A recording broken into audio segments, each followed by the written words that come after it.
Joe, none of us will have that be blue ni kami yobe or machitian and when I she me and when I she so nima so nama so can club and she that will come for my way. One balaka she crumble at the bar no chum when he bought the Saka Samantha me jale. I can left your Dominic and when I be quack business eke work with jacket Jamie Fame many if you mini. And I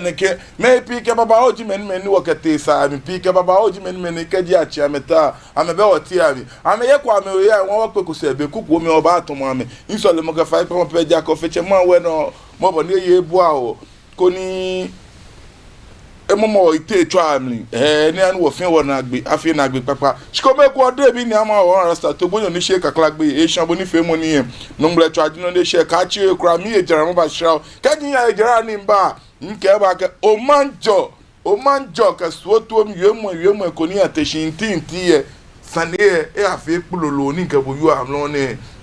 eni ni ete agbe ji e afi ton bi ana bola kese pe mo ni enabe ni me na mo de bi ni ama wa rasta ka chi kra mi ejara ba shira ka din ya ejara mba mene e ba shan me tamo shito.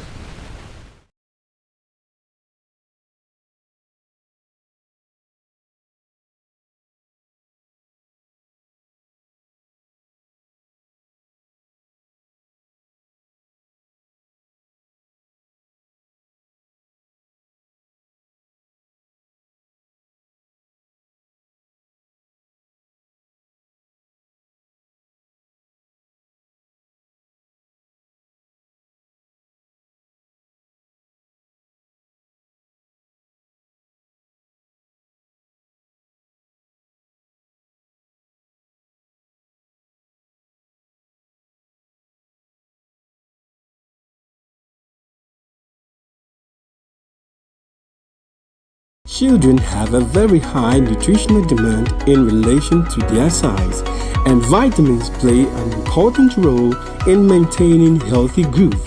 That is why we at Base Pharmacy Company Limited have introduced Base Vite Kid Drops, a multivitamin drop with 7 essential vitamins including vitamin A, D, B1, B2, B6, and vitamin C to aid your child's healthy growth. Base Vite Kid multivitamin drops have been specially formulated to help meet your child's nutritional requirements, helping them to get back to playtime faster. With Base Vite Kid drops from Base Pharmacy Company Limited. For further inquiries of bulk purchase, call Base Pharmacy Company Limited on 0302 672 317 or 0247 287 853. This advert is FDA approved. Grade Aim Academy is all you need. With our neat, spacious, and serene learning environment, we make sure your child is as good as gold. We also engage in lots of extracurricular activities such as excursion, area day celebrations, games, and so much more. Our canteen also serves the best and nutritional meals with your kids well attended to. And we are ready to enroll your ward from nursery, kindergarten, primary to JHS 1. Admission is currently ongoing. Locate Grade Aim Academy on the Atamills High Street behind Enterprise Insurance or call us on 0542 426 803. Grade Aim Academy. We say passion and excellence. Are you looking for a media house for your upcoming events? Welcome to Omashi TV production crew.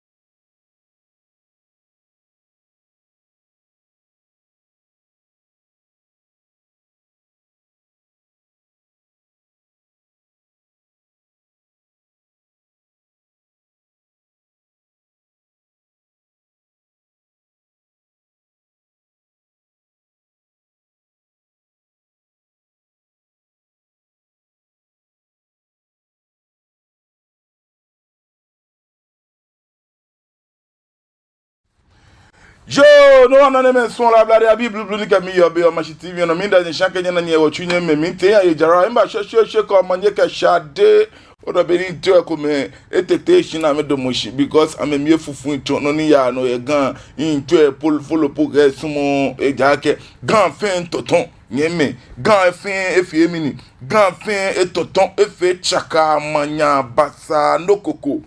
maba bena ne me so la blade abi odo ebi ni ama o rasta to gbonyo ni se kakla gbe yi no ni yo yen ke mo pe je akashin lele we mo ke ni bi ko me ya no plan ya no ni njamlan ke onya ake gadango nu pai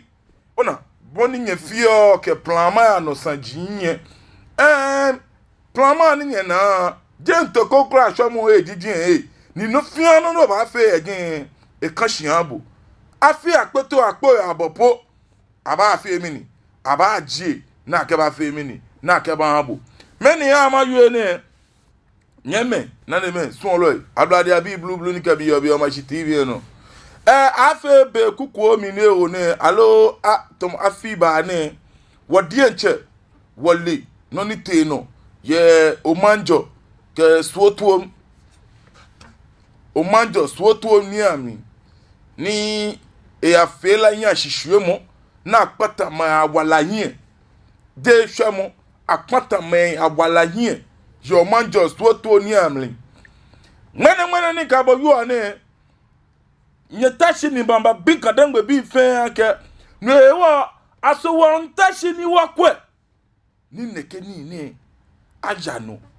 afine ko lo ti afi o han tin eja ke je akwako na ba solve we be tun ate this year le una ka no ka ko na yin la yin ahihwe mo ba fe mi ni la yin ahihwe mo ba lele cheme ko na me ba solve we allo gba ko dan ni acho Sunday aka ba solve ni Sunday e afi pololo ahun wonye ko me neke na ba wo miye no we afi no ko klo be afi be kukuo mi neni woche ni adoto tinto sempe manche e ba ye efomogbi ni woche efomogbi yerili mo miye ni woche ba ye efomogbi e lele o manye ke shade wulu shi efomogbi e yeli miye nyeme nani me sunlo ablade abi blue blue be mi ni aye efomogbi e woche ka wi mo ko fomanjano concerning nibi ni cheme eto igbejiano to eja ke ni afeto mo be keje efomo gbi ese no won pote kusun fe mo bia me alona kan bia mi fe mpo anyemlin shi akani gan machine ngadu mo jino ni ani no fiano fio alo menu ya ko lele ba je kusun fe mo shi e ba ye mo be make ngadu mo ke nibi to enjoy na mento ne ba ke ha omo ke cheme shina metara ni amekwa wie mo ikome ni afemi ni na wie ni na ba mu wie mo na boni amu wie mo na ha ke ni bi fe cheme ke femi ni woche ni ado to tinto e ke wie mo ne baba manja no shi lala ona ke wonye ko ni ji manye na ko wa anwo wonye na niji manyo banu ango ena lele lon eke wiemo eba manjano ni wiemo ne ke ba plama no mi pagba ke kun ke ame afe cheme ke nyeme ni amami nye gan amami ke ame nkura gan amami ke ame nta ogan no ya na ame ke ame nta ogan cholemo newo aka bifa bibio ke na fofo san isu eji ake kalela ke wo cheme ke wonyeme ne ka me to gan dangbe no ya kun ni bi e ko men ye ni keji ba je beja aba manja aba na ba ye manja no eja ke ta flache ta ke boni ko yin ona ode bi ni ama wa rasta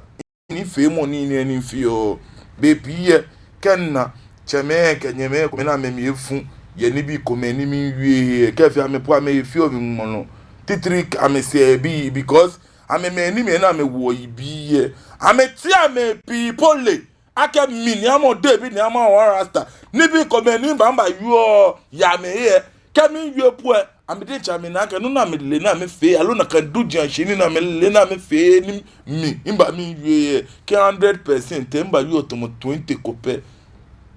nke ha fano mene yo ma ha no ama fe chame ka nyeme ni nyema bua mama no e manja no shimbo esani makwa ke eni anokwale e kan nke wie mu ba afun jeme nyeme lele no ni te no ne ke wie mo ni te no ni woche ba wie ake be o manjo ka suoto ni le suoto mu na chon mi to ma jale no communication man bi fi o woche niji ni osabu akwe niji no mo ofori e la ke le di suoto manche ni taflache ebi ni leun atole manche ni echon ese nle ake leun eye manche shi eno be eni eche yoye nwewo ke misunderstanding ko aba alonoko wiemo ko ateshi in between o manjo ke suoto me ode bi ni ama o rasta inshu eji ake bo ebo fi abo ni jin ke suoto m ke manjo na anu cheme isana me kwe na me ka me na ya mashi ko ni shan ajo ni mla akun onu mi shi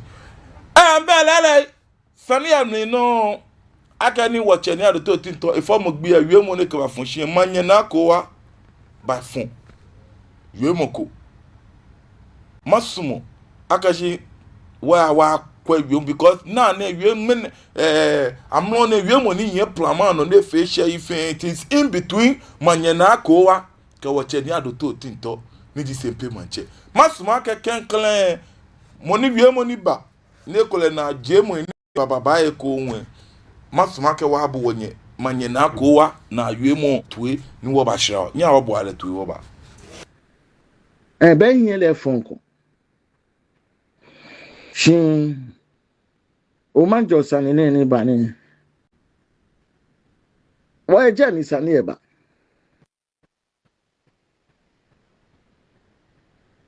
aba yue sani bo ba yue sani o ba yue no ba yue agbene tefi ote no ba fi press conference akeshin ni o manjo e ka che manche until further notice case e bo here ko ke akegan fe tele kura nko eko because obu mo nyon tele gafen je boji operations ni di operations bo man kra lojibo oye egbe no dum nsani em si obo ba ye pasha ni wo penembo kokoko abola sani ayo mimi ye patashi mani mo shiani mo face mo sempe konye ofe weku mene komi nutani sani abaka opa egbe no call ake ikache manche jebo tole namo ke ye tui papa ke anga manche ni te ko chulu femi fake ni bia na ka nyi se nini sani ata okaba oti to gbe ke ba cha manche ngene ba cha manche wo nke wale english already nke wale english ya te ko chulu gamanche ni te ko chulu nílẹ̀ ìwọ ní bí fẹ́ pò mí no kan gboye ìwọ ngene kan gbo ngene le ìwọ ngbo wọ́n yọ ànùkwálé níje àjọ wọ́n yọ ànùkwálé ní ṣe àjọ ní mle apin Mimba manye. ben yen le fonko shin o manjo sani ne ba ni wa je ni sani e ba Jo nane me ablade abi blublu ni kami yobe o machi TV no ngo cha mi to fan imi yo mi yake nya abo yue mo toe ni wonu yue mo boni etele han wonye na akowa le na yue mo mi na ke nye me ekome in request yue mo ko no mani in producer atwa yue mo shikome ko ni nye botoe no ni wonye vio Ni awo bu ale tuwe. Shikome. Ben yen le fonko. Shin o man jo sani ne ba ni. Wa eja ni sani e ba.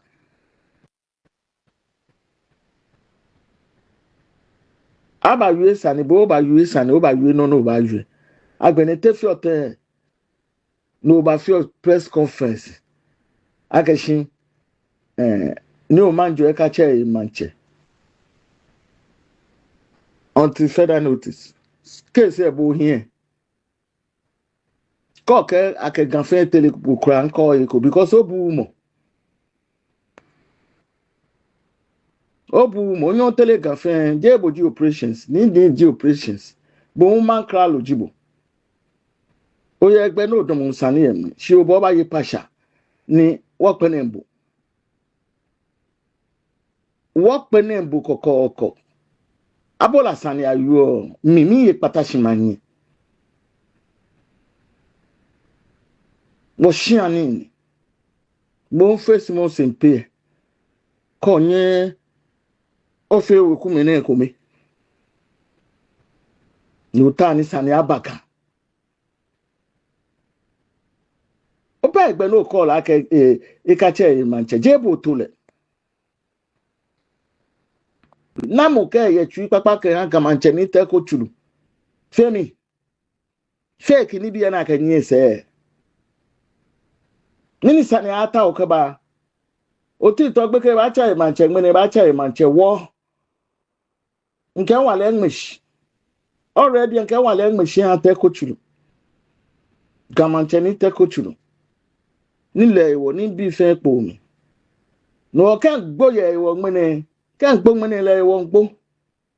wo yu anu kwale ni je ajo wo yi anu kwale ni shi ajo ni mle apin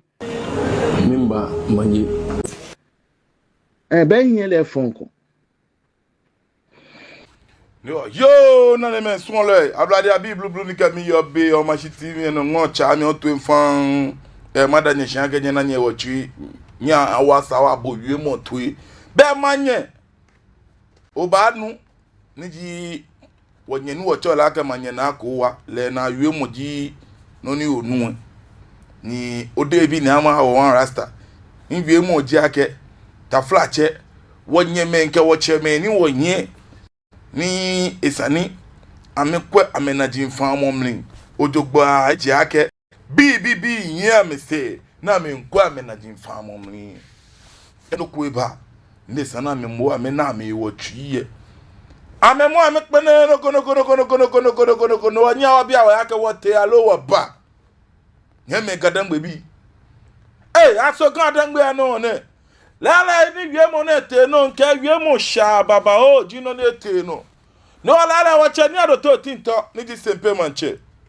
by the press conference ni eke wiemo ba fo manjano chine ka wiemo ba fo manjano ana nali ake bebo wiemo ne ba wie ye fo mo gbe je wiemo ni tomo le eteshin ke wale ni eba ye chono na fe shimon no miye akwanshi ni di chairman ni your traditional council abole kutu na akpe na kan biamli alo na kan ble to ami dani ake osha na kan wiemo ake ube moko aka che o manjo manche ka shibe mlini to enjo le ba fe mini baba alo aba kwesani emli aba kwesani ni aba jale ni alo aba ye keke no ni kan gbe be akwe ba fi be shiejo be mlekun lele no ni te no ye cancel masuma ke wa kwesani mfoni wo ba shrilaw nya wa kwesani mfoni wo ba we ku onupai na meta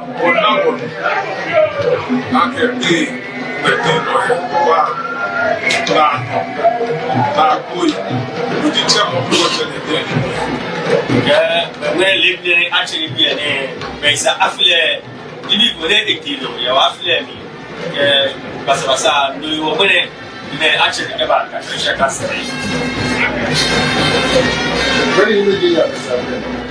guess you. If I can so here, what I watch it, and then men can be. Yeah, it's a Ochile, in many among your suit when they can not be a chap to machine. You make every one your Omanjo. What time I do, I'm not doing. Yes, You watch out, watch it, street young Keba. cannot jam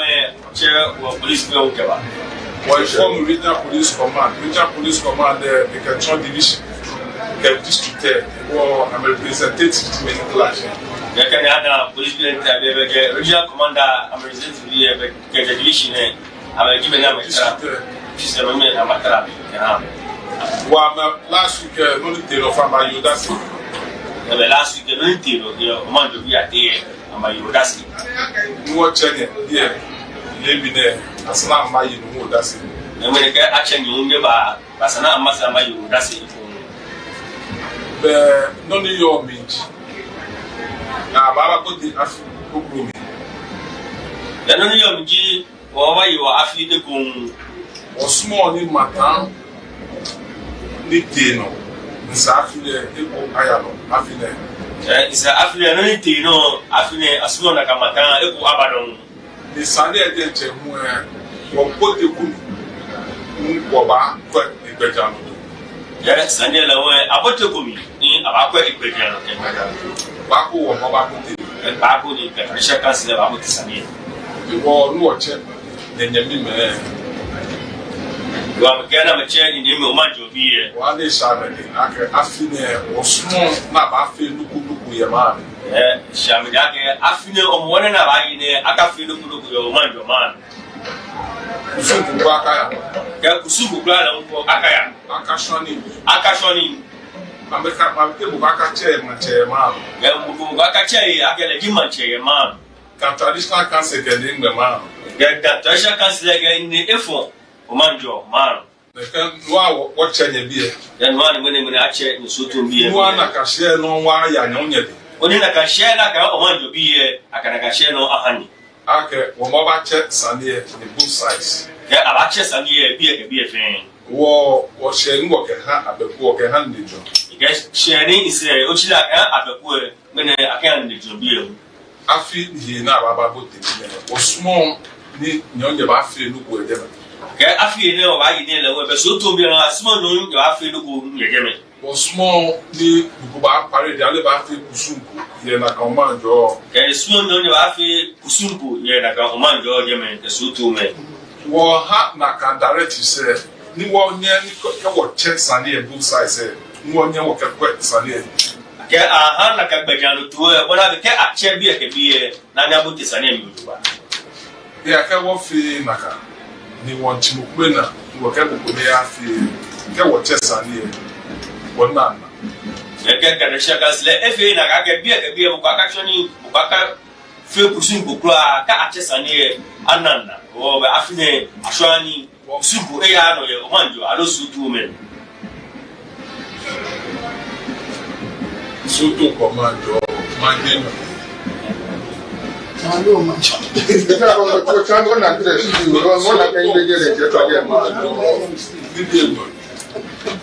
Eso lo mando, eso tu so much. Well, you man, so to am representative of Manchester, man, look at program never. Oh, one do man, you Father, man, this you will man, Joe, Bukaka Omanjo, Akafi look. Bukuaka chair, Manchester. Akache him, Manchester. Mamu Catalisa cancer get in. Mamu and Omanjo, Catalisa cancer getting the image. Kashmir or Abisadia. Atabini, Catalisa cancer, Bana Sadia Fena. Waha nature.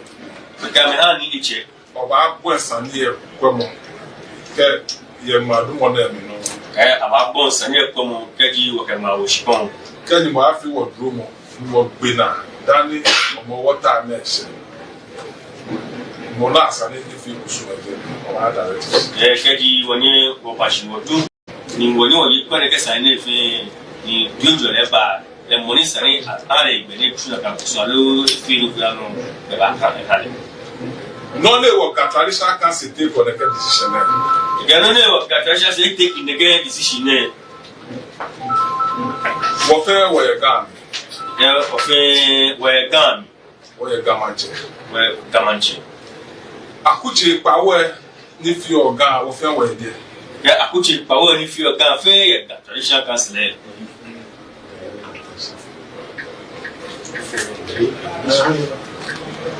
wo fe wo ye de ga traditional ni ga akuchi ye fe sani ani ba de be ka wo manage le ye e ba nye create problem ni wo de ye ya ka sani ne e ba o manjo ka ga traditional council ya akuchi pa wo fe ka menye amomo na ke bin baba ga traditional council ya ko wa je ni yo de fe ameye sekush ye de ya akwa die ni yo dia me sandwich ya ka traditional wa sanwo mo ka de ituwe ka sana mo ka ge ichwe no ani shkonjo na ni shkwanjo ni mle akwa odi mle akwe wo nu ha direct secretary ya me kwa sanwo ha ka ba ni kana ke bejano tueti abakun asana ka ba ni jolo wo on panya fa ko ka belo emwe ma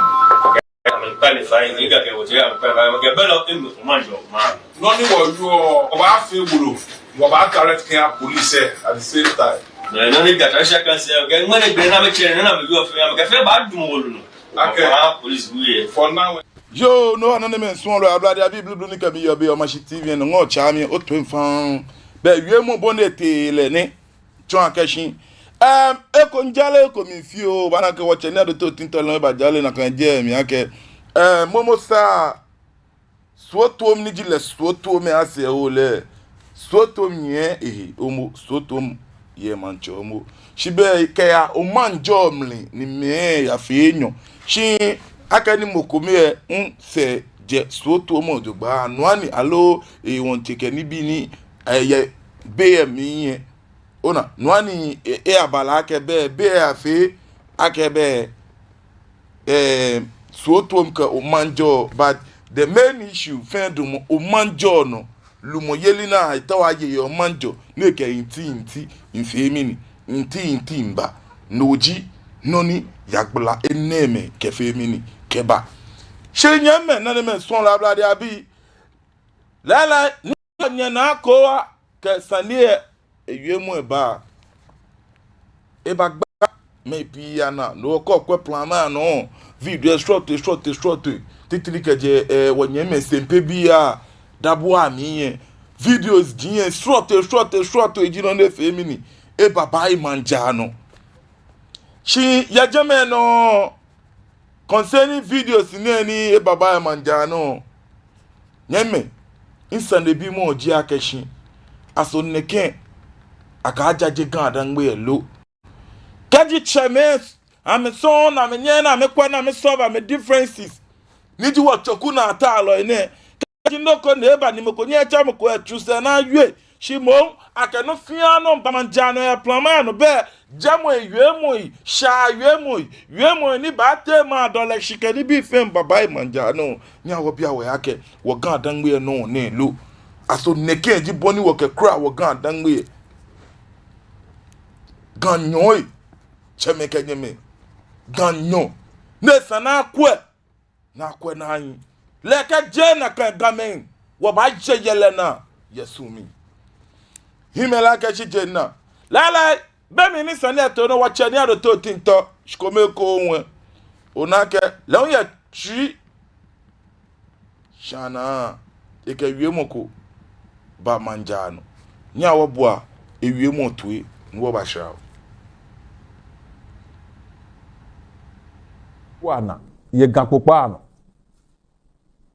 na me weli o mancheme enyo etete wuro mu enyo etete asafa acheme enyo etete ni kasani eba ka wo hin ega traditional council ameto wo use magic ni wo ke solve amekọ ojugba ama ajijebe eka ameto ni wo ta traditional council wo use magic ni wo ke solve sani taflache kama edwomoka nile ameka kwa na ameka sashia na at the end of the day mancheme na wo anyo ka eteten na mepa ni ga he ajo ni ga ko mama pa si problem ejo ame ka create problem na ba wo here ba me to use magic ni work solve press conference na ba fe ni dede nya e ba tashi ne ewe agbo tafura cheke ejomo ke ni lele ke sa hia ni abola na wele manche me nyu teten ye hia na stop ni wona to enjoy le cancel ni work join ni papa e sinye ba create problem ka won solve nwe e ka nye hand structure nyapa bena ajega mefa won boy wo modern ake gaba ko pa nebu wonye ba pia no waka saga ne twa no manya ba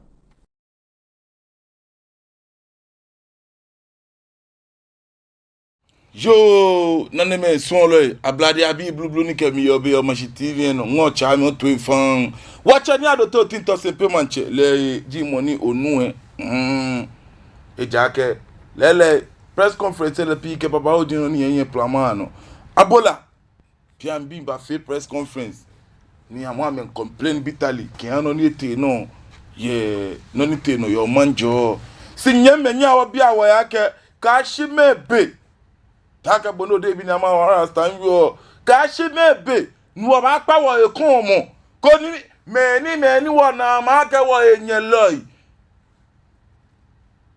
ka shimebe nuwo ba pa wo ekun mo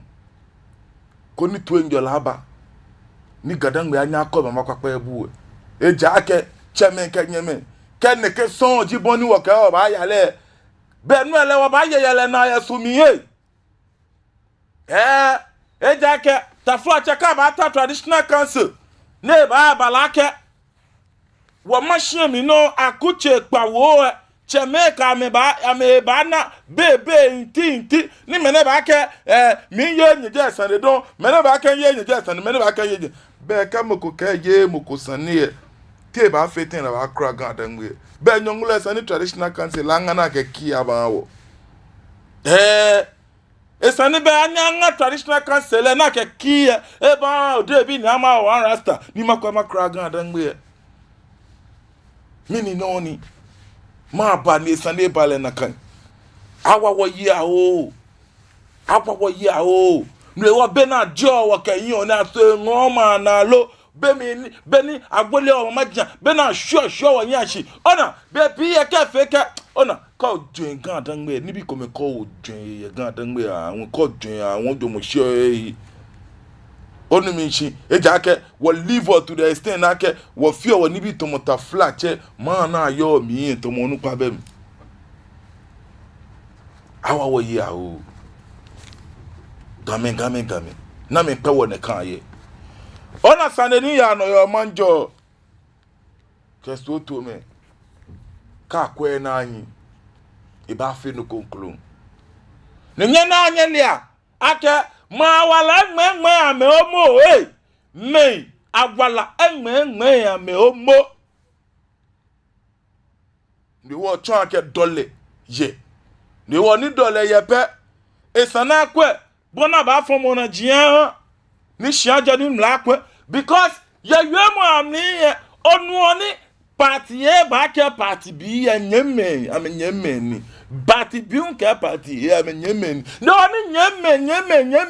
nyeme ma ba ni ke no ko ba anya tachi na kwe atnyemi eja ke nye na anya li ake chikomo ke boku nyoko me bo ablo alo weku me enyo ka me twa ewoku mi na me feche yi ni ame fite ame ni meneke wase ko kesande ko ba ona gbo ni domo agbo na ameke na kan ni efe ba je nye jake nye ba wi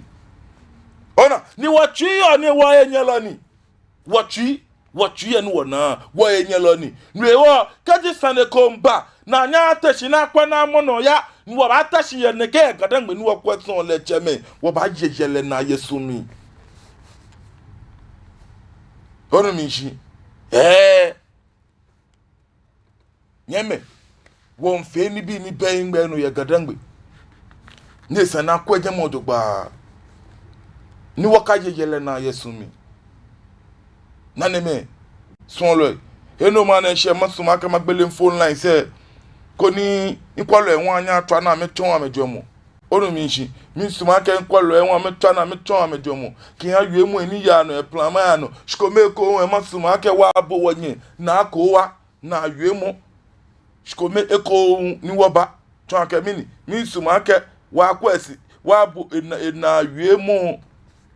mu ne keba manjano ni efetumu e agbla ne ke ni bi kpolo ne skeba eko won ni awobo a manye na akowa wie moto eko keje no se mi gbele phone line se ko ni nkwalo enwa anya atwa ni amecho amedomo ni awobo a na akowa to iwo ba shila shin o manjo sani ne ba ni wa eje ni sani e ba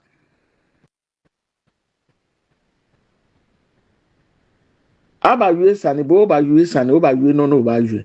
agbene tefi ote no ba fi press conference akeshin ni o manjo e ka che manche until further notice case e bo here ko ke akeganfe tele kura nko eko because obu mo nyo tele ganfe je boji operations ni di operations bo man kra lojibo oye egbe no domo nsani emi si obo ba ye pasha ni wo penembo kokoko abola sani ayo mimi ye patashi mani mo shiani mo face mo sempe konye ofe weku mene kome ni utani sani abaka opa egbe no call ake ikache manche jebo tole namo ke ye tui papa ke han manche ni te ko chulu temi fake ni bi na ka nyi se nini sani ata okaba oti to gbe ke ba cha manche ngene ba cha manche wo nke nwale english already nke nwale english han te ko chulu gamanche ni te ko chulu nílẹ̀ ìwọ̀ ní bí fẹ́ pò mí no kan gboye ìwọ̀ ngene kan gbo ngene le ìwọ̀ ngbo wọ́n yọ ànùkwálé níje àjọ wọ́n yọ ànùkwálé níṣe àjọ nímìlẹ̀ apin Mimba manye ke mia kwalo fen manye yo nane men son le ablari abi blublu ni ke mi yobe o machi tv no ngo o chami o twen fan mi yo mi ya ka nyete nya bosini infonie tuwe shikome eko nyeme ni wonya wo bia wo yake aso neke ji bone ake kra gan lo teno ni ji wo ko wo mi kaji wo che ni adote otinto ni di sempe manche ni leun member ni ye traditional council ni wie mo ne ka fonchien ka wo kwa sini fone ni nomini atwa be mi na me pale se wo che ni abola leun tema se ni di abola manche no ewo manage no ni potin te amowie mo because vi sini fone ni wo kwa no na amoye miye no na amoye wie mo miye to akebe cheme ena shitamoko dani afoni ni achenye mmene na ke akembuko akaparade as manche ye jenje ni tomo ekola akpamoko ese no shake mboko akaparade manche bona fe ni akwe saniemi moko un akafe omo okusun gbejano to noko bona fe ni $20 anya abajin lonu eje ni wonye na akowa niji oba manye na oba nu yabola piam eke neke voice note fon plama anu ni efe hye yi ke ho ye manfe nyeme mini ji bonwo jo motomo nke keji shi ejo ni na ba kun nyeme gadan gbe ba fe no kunkulu mi to ma gbele phone line say 0274324331 0274324331 bonafi ni inkweloi leun anye etwa ko ni amecho amejomo yesoto omanjo sane ni ete no ni ato na akwe ni aye sane mi bia ni wonye na akowa be mi ni traditional council eke mini moko akache manche for now until ni abagbe sane na ni wonye na akowa leun ke dabi kokoko ato aye pasha neke etobie debie je ni ekemo awie personal lo ba awie in a sense ake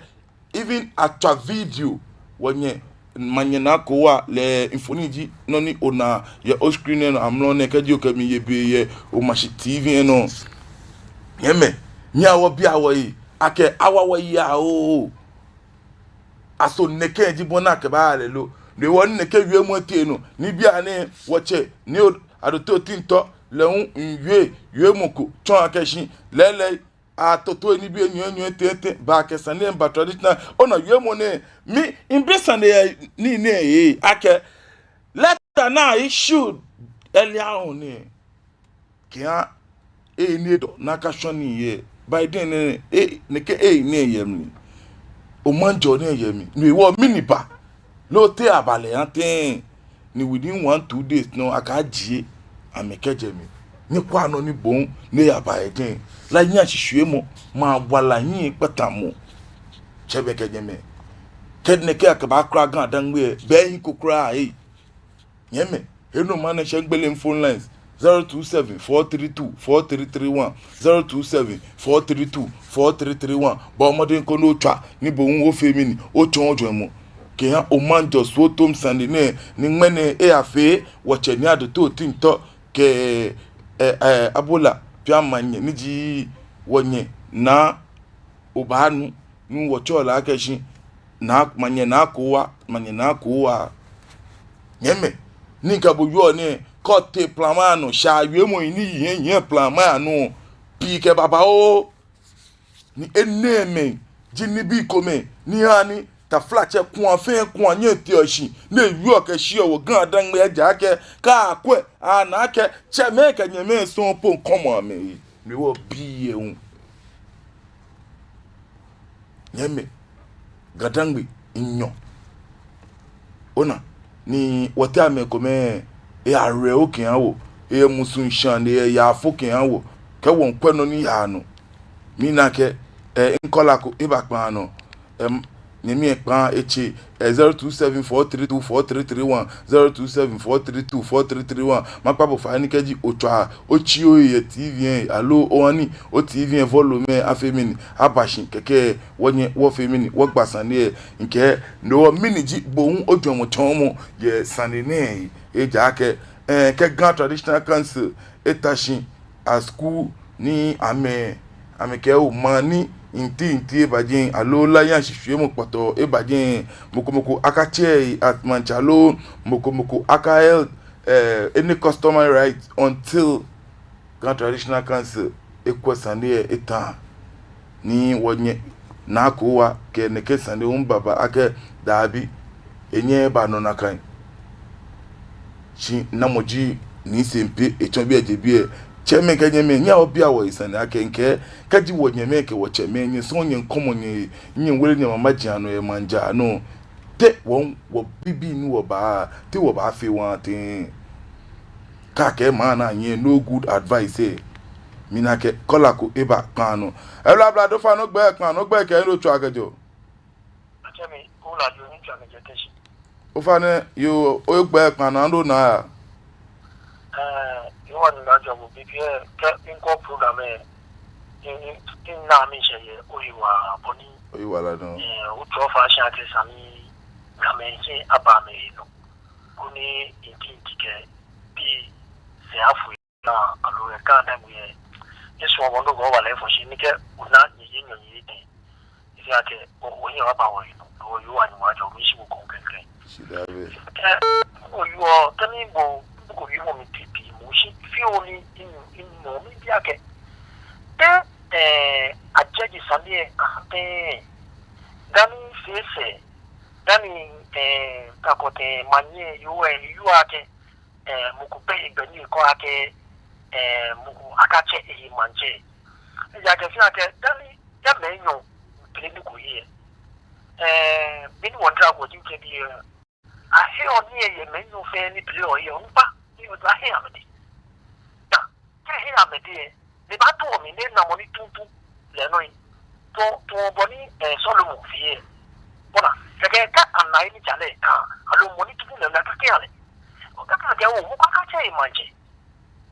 bona fe ni shajo no ni sa na fe ko fe se na bo ti sa ni e fara bele manye alo yoe eke bule ha onupa nike amena ni mano ake ta kote kwa kache ma eke bule ha wo tona ma me funya bechele kono no ni domo ni sanili abuahi ni malakwe ni le kwa ke kwa ku ku ke sisi kan ni me traditional council de sa buwa me wo tona me fone na bechele fone na bechele te ni am ke sanche lo fone no ni so ake ke pinjele oba sa mi jomo fi ni do chomo ni yo nyemi oyiwala don ni ma job ni fata ya bu ke ojomo chomo lele wonyemi jomo chomo lehun ne ake lele ken na kan puwe isa ni efi omini ibale na kan eja ake take boni kenye menyo fin amiwie mo mi ka ba wie no ni wo fin wo ku komedi wo ni wo fin yen menji wo mi na ken kola ko e ba pan no elo abado fa no gbe ken lo tu akeke o fa no gbe pan no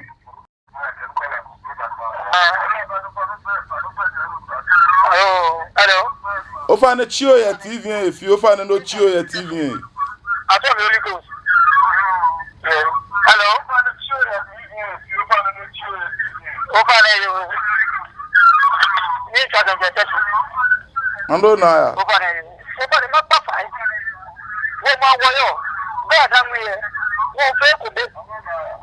ona so ne be ni iti tu e ti se ni ba ye se e ba ni ama ba ko su ko klo ni sa ta ja je ne ke fai ka ke mo ko ka te ma je si akwa be ni aba fi ni aka ya ti e ta ko ni ato ko na fi ko na wo ma je ane pe na kai ni pa fa wa e si je ni pa fa wa no cha ro ma nya ba ya inche oradon nyemi kwa wonye nu lehun eke nga wo fio echo na acho ake kaji lele ni traditional council ke ameke ameni ni enweje me no be esani wonye wokwe na kanje odugba ko ni aye na kan mlano ona yi chi ona ke gana yo nyemi nkonye ni makenye da ona wachame ametete pue inti ni ya amete amliye ona ni kaya kumi ni dani mene komi mene chotimi mene chochemi mene feneke besan wona wale yake kuwe ihe ne femi egbeji nuwe chemeke nyeme awawo ya o kashi mebi ni wo bana pa wosanjin po inwe won kashi mebi ni be na yen wo she iwenwen ne wo ba na safo gadangbe ma ja cheme ke jalang ma ka to butu ka gbe adan shuru a cheme ke nyeme ke klemi ba nye de manye cheme nyeme iyo mo fio ni yo mo pe je ake alo che wo yo mo fio ni yo ha gadangbe ma ja cheme fe je ake alo choku na ta le fe je ake baby ye ni bi ye alo wie mu ekome ni ke jamba wie publicly amido amelile na amele wie mu ni ka ti ka sha wie mu baba eyin ni manye na ko wa o wie mu no wie mbelo ko choni ma wie ya efe ma bo sinaro fi okono no le ake traditional council di meni wo mla ni momosa abola manche keja ke soto alo o manjo abola bi ano alo ya abola nshi oba na ke be mi ni wacha ni ado to tinton wie abola manche ta emanse tutuntu alo eta emanse papa nu iwo keje kole ayeloko ni wie mo ebele jalegbe alo chichi ni mo beye o debi ni awon wa sta nshi eje ake isani afemini achia benke cheme abola mbiye ni fe press conference ken clear me won inka aka me be igbe na me fe press conference ami abola bi di ami ami fun ami share ni ayi shi mi bi ake ami press conference abola manche aso emi alo enoko ona nyeme ke wo kwe na nye gan dangbe wo ba hwa wo yi wa olulule ngbele npa 027 432 4331 027 432 4331 bo ọmọdé kò ní gbohun otwa ní ofemini ochon ojuemo ke ha sandine ní ke sanie iye ni eba fe bi a sempe ke abola tembe eja ke shikome kunwe ona ke ha nkole ni pa ko nyeba Glaman alo ni change ben ka TV nke men abola so be o manjo ka sotom sandini eteno ni wanye wo che ya do to tinto aka ni yi form gbe ni ba fo te ni ke wi mo ni alo wi mo na mo mo cancel ba jale mi o lo ke ba manja no ni ano nwo me ko ma na ninu ewo manye na ko wa le on ke wi mo e ba ni wi mo afi yin ti ba o che me ka je me shikome ko masuma ke wabo na ko wa wi mo to shikome ko wabo to e amlo no producer ke wo che ni ado to tinto no ni lehun ewie alo no ni e ba wi press conference ni lehun efi nmene oti yo mo ko ni e ba wi emi ni ka ko je me na ba ko odugba e ba fi na agba fi o masuma ke wabo me nyo to e no ba no ebe nya wabo a na wonye wie moto keke wabo wo che uno kacha no nya wabo ametu ba ben yin le fonko shin o manjo sanene ni ba ni wa eja ni sane ba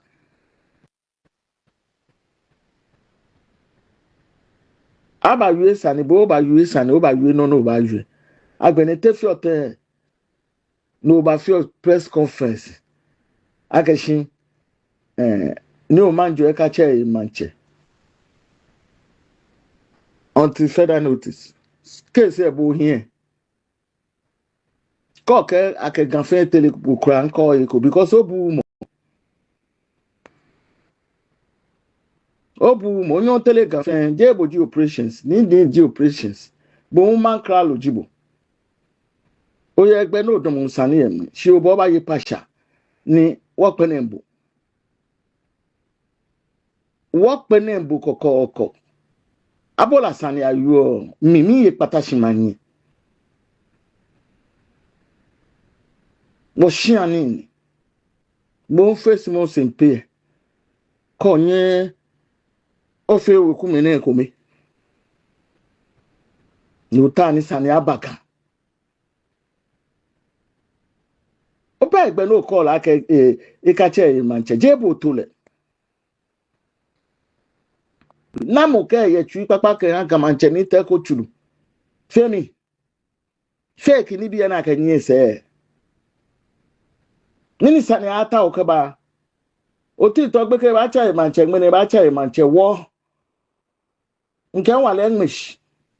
already nke wale english ya te ko chulu gamanche ni te ko chulu nílẹ̀ ìwọ̀ ní bí fẹ́ pò mí no kan gboye ìwọ̀ ngene kan gbo ngene le ìwọ̀ ngbo wọ́n yọ ànùkwálé níjì àjọ wọ́n yọ ànùkwálé níṣì àjọ nímlẹ̀ weku onupai na meta choku ana ye ganpopa ano na me weli o manche me enyo etete wuro mu enyo etete asafa che me enyo etete ni kasa ni eba ka wo hin ega traditional council ameto wo use magic ni wo ke solve amekọ ojugba ama ajijebe e ka ameto ni wo ta traditional council wo use magic ni wo ke solve sane ta flache ka me dwomoka ni le ameka kwa na ameka sashia na at the end of the day mancheme na wo anyo ke tenten na mepa ni gahe ajo ni gan ko mama pa nebu si problem ejo ame ka create problem na ba wo here ba me to wo use magic ni wo ke solve press conference na ba fe ni yodede nya e ba tashi ne ewe agbo tafura cheke ejomo ke ni lele ke sashia ni abola na wele manche me nyo tenten ye shia na stop ni wona to enjoy le cancel ni wo ke jo ni bi papa e sinye ba create problem ke won solve nwo eka nye ha structure Nyapa. Bena ajega mefa. One boy or modern ake gaba kwa pa nebu. Wanyaba pia. No ake saga. Ne twa no manyaba. Weku onupai. Na meta choku ana. Ye ganpopa ano. Yo ablade abi blue na ni me swon lo ni kemi yo bi o machi TV no mi na nkola ko e ba pan no. Hello ablado fa no gba pan no. Mina kenye mi ekpan eche 0274324331 imbie eni FB nyeme mi sane bi mo no ji ake many work ba homo na ni namo no ni pe wo ne kan ye asgadangbe bi ona ke ya hye kusum fe mo bia ne kepe ni ne ken ni bi ti oshi ke ya hye wa fi yeli pe ne ken ni bi ti oshi ina gbe kole ba pan no ani kele fo pan no hello ablado fa no gbe pan no gbe ke do tu akejo hello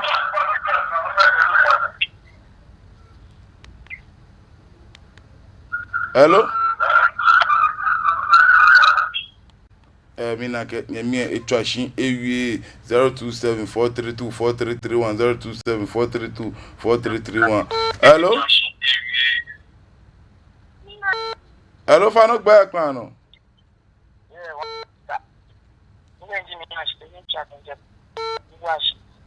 ando na anche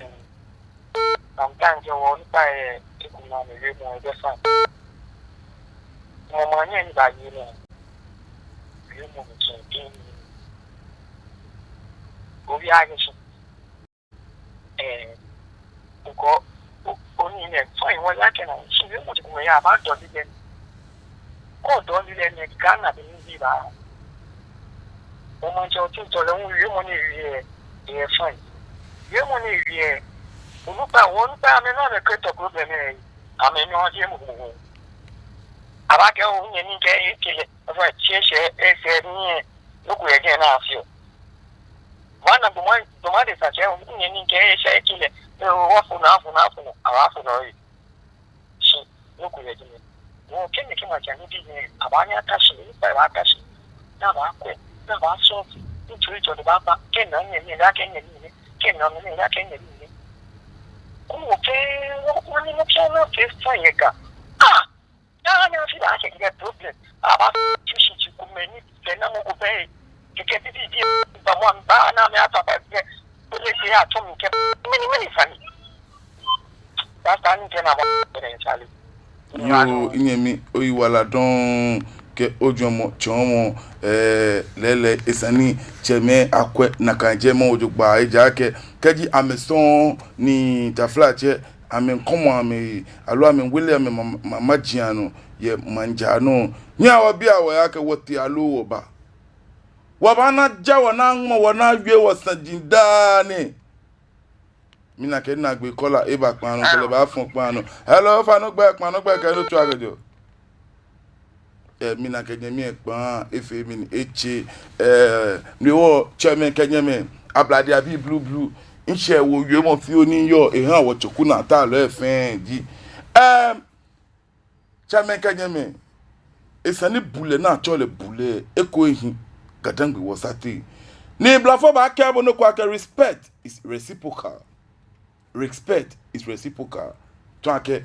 bule eyele se kenyin ina gbe kola eba pan hello o fa no gbe pan no ai wa ni wai o fa gbe kan do to akete hello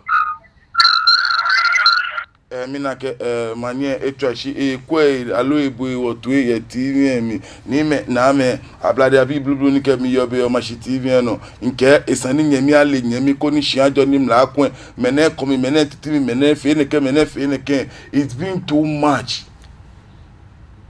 ni kaji gadangbe ba yin lele nyeme na ne me son la ablade abi blue be sani ne ke minji ke na kan ni bi komenu wona esane se nyafo ye wo jaku gadangwe nyeme leka je na kanye wo ba jejele na yesumi eno ma na she mina ke nkola na gbe kola ko ni ma wrap up hello fa no gbe kan no chakojo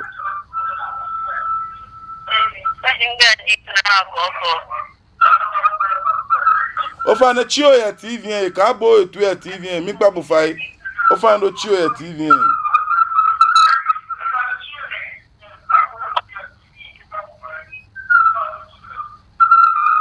hello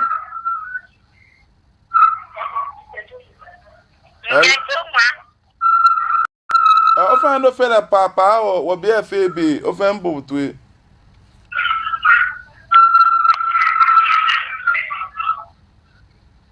hello mina ke woni ni afetmo efele fo alo enwe na ke ekwe alo ebu wo tu e TVM no o kale bi fin style mina focus e TVM no me la ka shije na ni ne me so lo ablade abi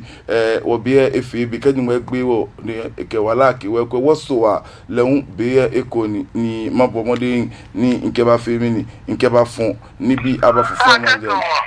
hello manye o fa no gba kan no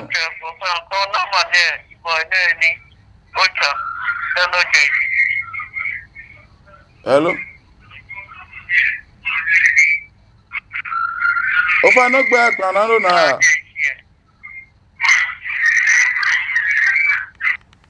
nyeme olululu mi na kan ke ni mo gbe wole ke wala awo nke gba kashin wo so wa lehun be ekoni shiban nyano ni wo wasolo mo ke fa pa mo pe dia ke no ni afia wona gba pi mo nti aje ke je se ni mo awo trijino no wonye wo ka fe ko me no ka kra gan adangbe shikome ko o de bi ni ama awo rasta to gbonyo ni she kakla gbe bi nke ngene ni fe mo ni ba wa ke ni mo gbe wo ni ke wala on ke wo so wa me di pa o le on bi e ko nyara don ke mi ko mo